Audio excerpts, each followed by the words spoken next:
Hey everybody, it's time for our bright side stories, and you're going to love these. These are actually a positive twist, or you could say spin if you will, or even just great positive stories that are happening out there. AJ, Matt, you guys ready for this? Yeah, Let's we're ready. jump in. From the rugged peaks of British Columbia comes the remarkable tale of Sam Benestick. Now he's a determined hiker who actually survived, get this, 5 weeks lost in the unforgiving wilderness of the Red Fern Keeley Provincial Park in Canada. Now, what began as just a 10-day solo adventure to fish spiraled into a 50-day ordeal marked by sub-zero nights, wolf encounters, and snow-covered terrain.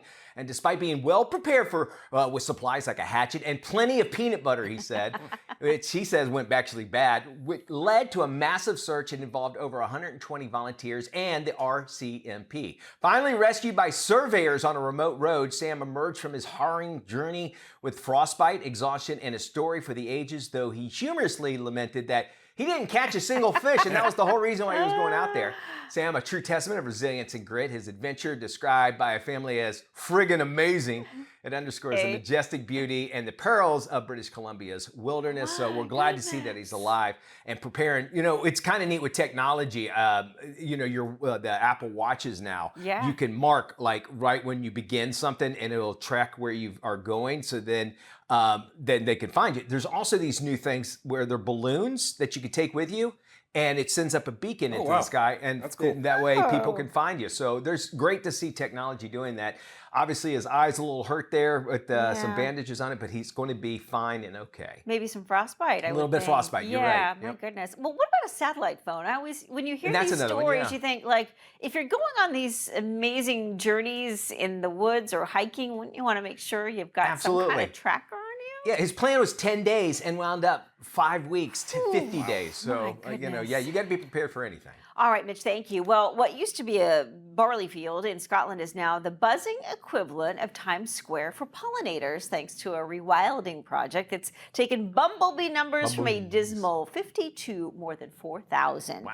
Rewilding Denmark Field, a 90-acre masterpiece north of Perth, swapped pesticides for wildflowers, turning weeds like spear thistle into a 5-star buffet for bees and butterflies. The field now hums with life so vibrantly that they're running bee safaris. Yes, safaris for bees. Wow. As housing developments creep closer, the wildlife wonderland stands firm, proving that sometimes leaving nature to itself is the best buzz of all. Buzz of all. That's cool to see. You know, and they say we lose bees, we lose the world. Yeah. Yeah. Oh, yeah. Have you guys ever heard that before, right? Of course, yeah. It's scary if you think about that. So it's good to see that they're coming Doesn't back. it make you sometimes wonder, like, what would the Earth was like before humans, you know, Screwed it up. Screwed it up. You missed, yeah. Screwed.